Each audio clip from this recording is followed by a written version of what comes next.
Good morning, YouTubers. January 11th, 2023. Happy New Year to everybody. Hope everybody had a happy holidays. And all the best in 2023. Hopefully it's a little bit brighter than 2022. We got a little bit of snow down here in central Newfoundland. About 15-20 centimeters. It's been wretched cold the last few nights, not too bad. But it's calling for 8 degrees tomorrow and 20 to 30 millimeters of rain between Friday and Saturday, so them skidoos are not going to get much use. Nothing wrong with that either, but it's either, you know, I'd like to see it go one way or the other. Either get our snow or not have none at all. Yeah, anyway, on another note, never done a video in a while. So we're into the natural course of winter projects here on a bit of downtime. And I just received a rather curious and exciting project starting off here today. That is a 1986 Honda ATC 250R. Very, very rare, especially in our neck of the woods here, central Newfoundland. So we're just going to give you a little walk around now, preliminary. The gentleman I had before, or who had this previous owner, got at it and must say, done a real fine job up to thus far. A lot of different people got their own prerogatives, and you know, nothing wrong with that, but when you got to face boxes and boxes and parts and bushings and bolts and engine parts and clutches and balancers, and you know, but I got everything dropped off and labeled. Got our parts manuals, 2 different repair manuals. And what was done to this one thus far was the gentleman had a frame ordered, used obviously, from the mainland and shipped down. All cleaned up, sandblasted and painted. New front shock boots. Tires are in great shape. That's a West Coast swing arm with a 3-inch extension. Breeder box and everything is all intact. New rear back grab bar. Grips. And he even went so far as replacing these caps. You know, you can have a running machine, but at the end of the day, all that little tiny, you know, finicky stuff, chain rollers and shock caps. And now the front brakes do work, but there's a leak in the seal on the cylinder, master cylinder. So that's only the start. But yeah, I was just going to start at it, so I said I'll get a video first. There's a bit of play in the bushings there now, but I torqued that bolt down, and it seems to be the play is coming from the lower shock mount. So we're going to have a look at that now first. Like I said, new rear bar. She got original gold wheels. Now the back, a couple little dings on the rims, but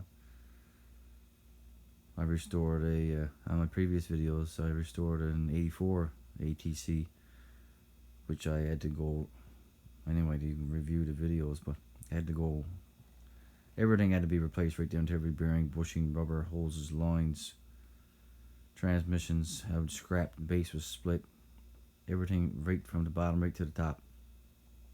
So hopefully now this one is not going to be so much of an excursion, but you never know. What my goal here is not 100% museum restoration by no means. We're going to get her as the best we can, mechanically sound, as a runner, so we can use it, you know, so we don't feel so guilty when it's in the black mud. We got a new set of Meyer aftermarket fenders here with a new factory seat cover. A lot of the stuff is from Honda. New decals on the flarings. They're from Honda. The tank there is in decent shape. Got our little manuals, our little posters. We got a totally new gasket kit. With some ProLink stickers for their West Coast swing arm. Trying to keep everything as factory as possible. The exhaust and everything is in amazing shape. I think that's a D&G pipe. The original one is here too somewhere. It's like I say, it's in great shape. We got some guards for the red. All our brake hardware. Like I say, everything is labeled. Now that frame there I think is an 85, but great shape for the next person planning on rebuilding. Like I say, there's almost a full machine here. Besides for the rear axle and a few miscellaneous things. Engine parts. Transmission parts. Handlebars. Triple tree. And here's the stuff that's more engine parts. Here's the stuff we're going to concentrate on.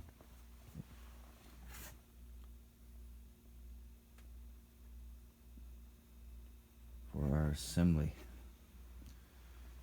That shock seems to be a little bit spongy, might be leaked out, but there is pressure in the reservoir, so hopefully. Last one I done, I took a chance and went to the shop there and got it recharged. I think it was £250. So I'm going to try the same with this one and see how long it lasts. If not, I'll rebuild one of them and just change it out. We're trying to do this most cost effective. Now there is money to spend, but I don't want to get everything installed and have to take it apart again. This is where it brings me to the engine. The engine was reassembled. And I, like you say, it's not bad mouthing anybody who does it, but you know, for your own peace of mind, I'll say it's nice sometimes just to go right to start from the bottom. But on this particular build, I think I just ran through the gears. The clutch seems fine, and the case was repaired, obviously, because it's pretty much impossible to find a case without any damage, and the chain comes off. Probably a little bit of JB Weld, and that's going to have to go in there, sand it down, repaint. I'm not even going to paint the engine because that's original paint. So the cylinder's good, needs to be just honed. Master cylinders or brake calipers and all that's going to have to be rebuilt, right? So, you know, you don't really mind a gasket kit here and there or O-ring kit, considering the outcome.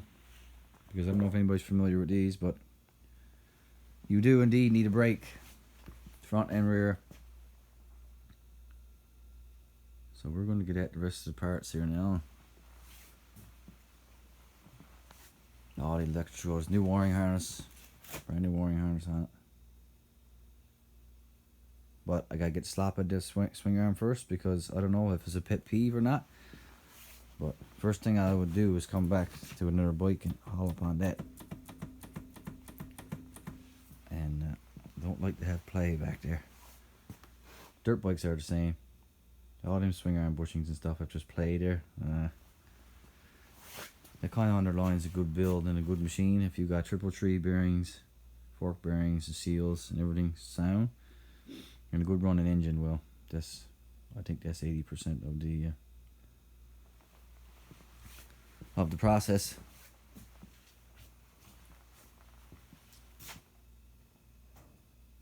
Yep, except for that, everything's pretty much original. So we'll keep you up to date now with some videos. That's our Yamaha, 100% original, except for the front fender. That's a 400 DT, 1978, as far as I know.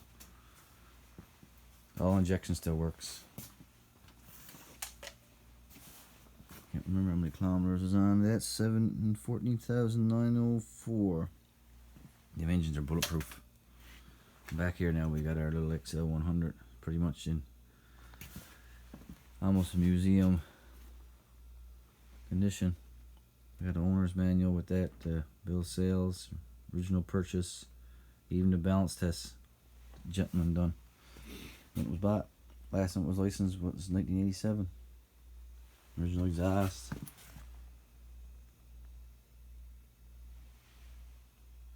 So the weather we're getting around here is not much, not too appealing for being out in the bush and harvesting firewood or a few logs and stuff. So we're going to keep it in the garage now. Get at this vintage machine. Oh, there's a new taillight there too, an aftermarket taillight in the box. So yeah, thanks for watching. A positive new year to everybody. 2023. So hopefully in the spring we'll be on our 1986. All the best. God bless.